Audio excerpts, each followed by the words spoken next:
그분이랑 계속 꾸준히 교류를 하면서 경험을 많이 했었어요. 마인드셋부터 모든 것들이 사실 달랐습니다. 펜션 같은 데나 호캉스 데 가면 보통 뭐 하세요? 홀도 먹고. 그게 부자들과의 차이점이에요. 정확한 기브 앤 테이크를 추구합니다. 조언을 많이 구하는 형님이 있었나 봐요. 이분한테 같이 이제 밥을 먹으면서 조언을 얻었대요. 그래서 정확하게 일주일 후에 오토바이 1,200만 원짜리, 저 기억나요. 와.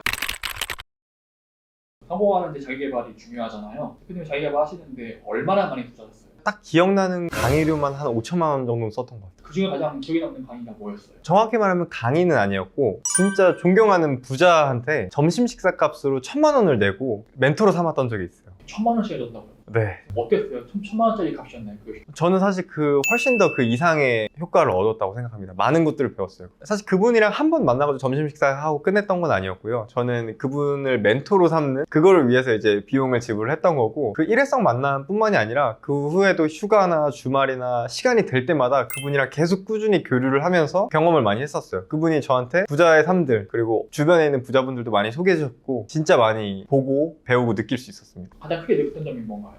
정말 많은 차이들이 있는데 마인드셋부터 생활 양식, 모든 것들이 사실 달랐습니다. 저는 이게 부자랑 가난한 사람을 딱 가로짓는 그런 척도라고 생각하는데 이번 영상에서 다 말씀드릴게요. 피디님 워라벨에 대해서 어떻게 생각하세요? 꼭 있어야 되죠.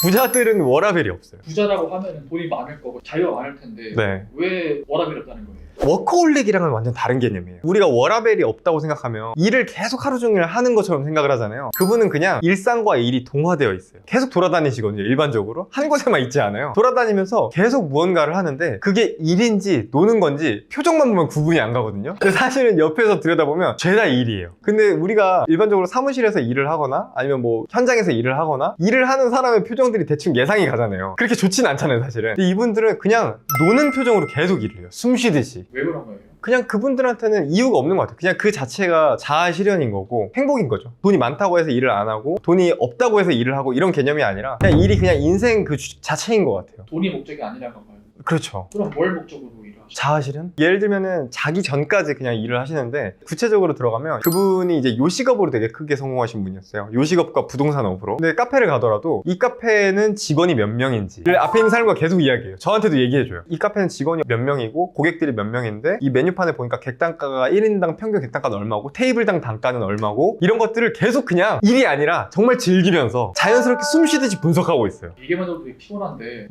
그분도 전혀 안 피는 거예요. 저도 그리고 사업을 하고 싶었기 때문에 되게 신기하게 들었었죠. 그때 당시에는 이해가 잘 안 됐었지만 지금은 이제 저도 그 상황을 충분히 이해해요. 그런 거를 우리는 일같이 보이지만 그분들은 일같이 않고 그걸 즐긴다는 거죠. 즐긴다라는 표현보다도 숨 쉬듯이 한다라는 표현이 정확한 것 같아요. 하긴 호흡을 즐기지 않으니까. 그렇죠. 재밌다 하셨는데 아무리 좋아하는 취미고 여행이라 할지라도 너무 오래 하고 자주 하면 피곤하고 힘들 수 있잖아요. 그분들은 안 그렇대요. 아까 호흡이라 그랬잖아요. 예. 숨 쉬는 게 힘들어요? 아 그렇지 않죠. 그냥 그런 거예요. 아 그냥 하는 거예요. 어떻게 보면 되게 다른 사람처럼 느껴질 수 있어요. 저도 그분들한테 되게 그런 거 많이 물어봤었는데 처음부터 그랬던 건 아니었고 그분들은 대부분은 결핍이 있던 분들이거든요. 자수성가를 하신 분들은 처음에는 성장하기 위해서 성공하기 위해서 아득바득 했었는데 그게 이제 너무 체화가 되고 내가 그 일을 너무 이제 잘하게 되니까 숨 쉬듯이 하게 되고 그러다 보니까 더 이상 힘이 안 들어간다고 하더라고요. 아 그러니까 타고난 게 아니라는 거죠. 그렇죠. 우리도 그렇게 좀 바꿀 수 있겠네요. 그럼요. 저희 주변에는 사실 그런 분들 되게 많아요. 피디님은 지나가다가 네. 무료 행사 같은 거 하면 어떻게 해요? 바로 가서 받아와야죠. 그렇죠. 그게 부자들이랑 딱 정확한 차이점이에요.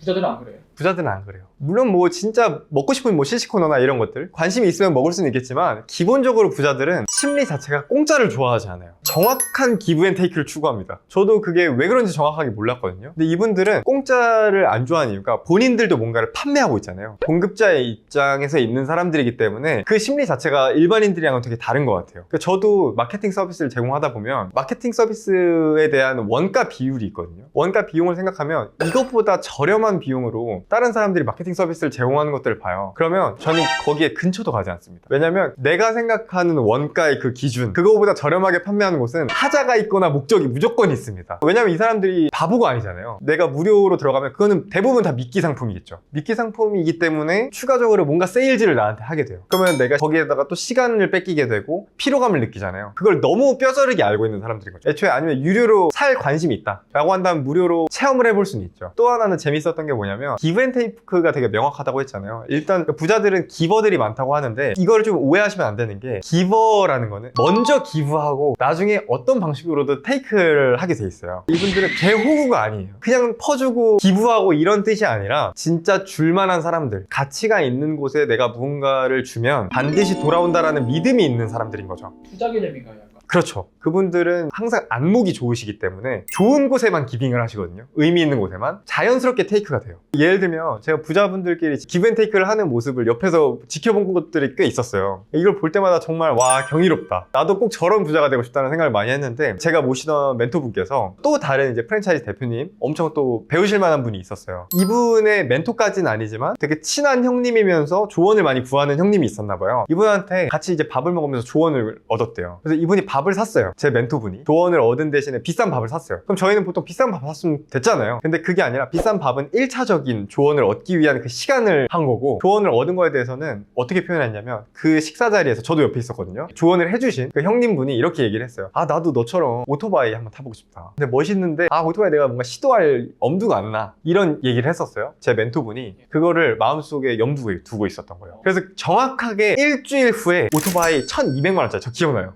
와, 1,200만 원짜리 오토바이를 트럭이 가지고 와서 선물하는 모습을 제가 갔어요. 아 진짜로? 현장에. 그분의 사옥에 가서 1,200짜리 선물하는데 그 형님이 표정이, 야, 진짜 이 새끼 내가 하나라도 더 퍼줘야겠다라는 표정이 하트 뿅뿅인 거예요. 와, 저도 1200이 뭔가 120만짜리 받아도 저도 눈이 터질 것 같은데. 그니까 그거를 보면서 와, 이렇게까지 하는구나 라는 거를 진짜 뼈저리게 봤었고, 그 멘토분한테 제가 진짜 대단하시다라고 얘기를 했더니, 저분이 나한테 조언을 해준 게 1시간짜리 조언이었지만 내 사업에 적용하면 몇 억을 벌 수 있는 거다. 저분은 저거를 하기 위해서 시행착오를 최소 몇 억을 날리셨을 텐데 나한테 공짜로 알려줬는데 내가 1,200만 원이 아까워? 그거 아까운 인간들은 사업하면 안 돼 라고 저한테 얘기를 하시더라고요. 근데 그분이 사실 실제로 멘토분이 그걸로 지금 몇 억을 번 게 아니에요. 당장 번 상황이 아니었어. 근데 그 정도의 조언이라는 걸 깊게 감사하면서 표현을 했던 거죠. 그리고 또 하나의 사례가 있었는데, 한 또 여자 대표님의 사례예요. 이분이 한 회장님한테 또 조언을 얻었었어요. 그래서 너무 감사해서 회사에 100명 정도 되는 직원한테 커피를 다 돌렸어요. 감사의 의미로. 이 회장님이 그때 당시에 그게 임팩트가 있었던 거예요. 아, 얘는 내가 챙겨줘야겠다 라는 마음이 있었고, 그 여자 대표님 나중에 사건이 터져서 약간 마녀사냥처럼 언론에 되게 문매를 맞았어요. 그때 그 회장님이 카카오톡 선물하기로 까르띠에 600만 원짜리 팔찌를 보냈어요. 와,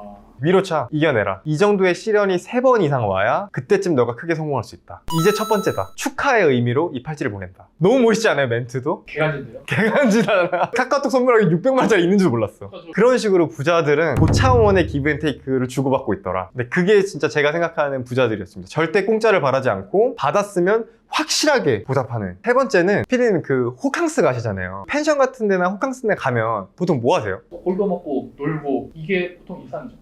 그게 부자들과의 차이점이에요. 부자들도 여기서 뭘 해요?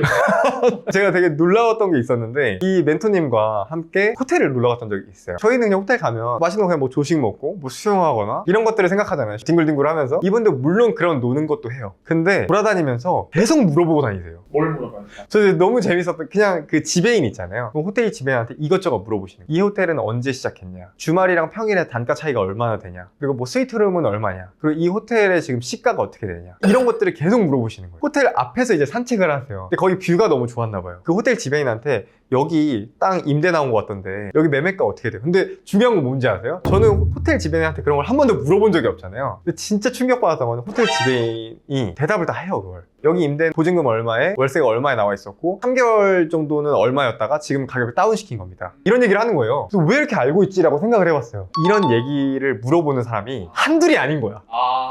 많이 물어보니까 조사해가지고 다 답변을 준비하거나. 그렇죠. 호텔 지배인은 그러니까 이미 조사를 했던 거예요. 그래서 항상 그 부자들이 물어보는 질문에 대해서 알고 있는 상태인 거죠. 그걸 보면서 첫 번째는 저런 게 왜 궁금하지? 생각을 했어요. 두 번째는 저런 사람이 한둘이 아니야. 저는 그 호텔이랑 펜션이랑 이런 데를 그분이랑 되게 많이 돌아다녔었는데, 그때마다 이런 거를 한두 번이 아니라 계속 물어보시는 거예요. 근데 왜 물어보시는 거예요? 그래서 제가 그런 것들을 왜 궁금하신지, 왜 여쭤보신 거예요? 라고 물어봤어요. 그랬더니 이유가 없어요. 뭐 별장이나 할까 생각했지 라고 한 적도 있고, 그리고 예를 들면 식당 같은 데 가잖아요. 이 매장이 마음에 들잖아요. 사장님한테 가서 바로 물어봐요. 여기 언제 시작하셨냐, 원래 사업을 하시던 분이냐, 원래 무슨 장사를 하셨냐, 이거 인테리어 얼마 드셨어요? 제가 그냥 일반인의 시선으로 그때 봤을 때는 저런 물어봐도 되나? 영업비밀 아닌가? 되게 무례한 거 아닌가? 이런 생각을 했었거든요. 아니야. 되게 좋아해요. 아 그래요? 그러니까 이것도 충격적이야. 샤이한 분들도 있었는데 이렇게 진심으로 궁금해하고 물어보잖아요. 그럼 맛집 사장님들은 본인의 정보를 교류하고 싶어 하더라고요. 그러니까 내가 이렇게 공들여서 열심히 준비한 걸 이 사람이 이렇게 리스펙을 해주고 되게 궁금해서 물어보는구나. 내가 이렇게 잘했구나. 라는 마음을 가지시는 것 같아요. 그렇게 해서 되게 친해지세요. 이런 식으로 또 인연을 금방 만드시더라고요. 한 몇 주 있다가 가보면 두 분 절친돼 있어. 그런 것들을 진짜 숨쉬듯이 많이 봤던 것 같아요. 이런 거 보면서 아, 이분들은 진짜 호기심이 강하구나. 기본적으로 계속 궁금하고 되게 실전적인 호기심을 많이 갖고 있구나. 이런 것들을 많이 알게 됐죠. 그거 많이 가지고 있고 여유가 있으면은 새로운 거에 대한 열정이나 호기심 없을 것 같은데 네. 오히려 더 많네요. 훨씬 더 많아요. 그게 많아서 부자가 된 건가요? 그렇죠. 저는 그렇게 생각을 합니다. 끊임없이 성장과 경험을 하시려고 노력을 하시는 것 같아요. 그래서 제가 생각했을 때는 이 세 가지가 부자들과 가난한 사람들의 가장 큰 차이였던 것 같아요. 말씀 들어보니까는 제 상식을 빗나간 다 그런 행동인 것 같아요.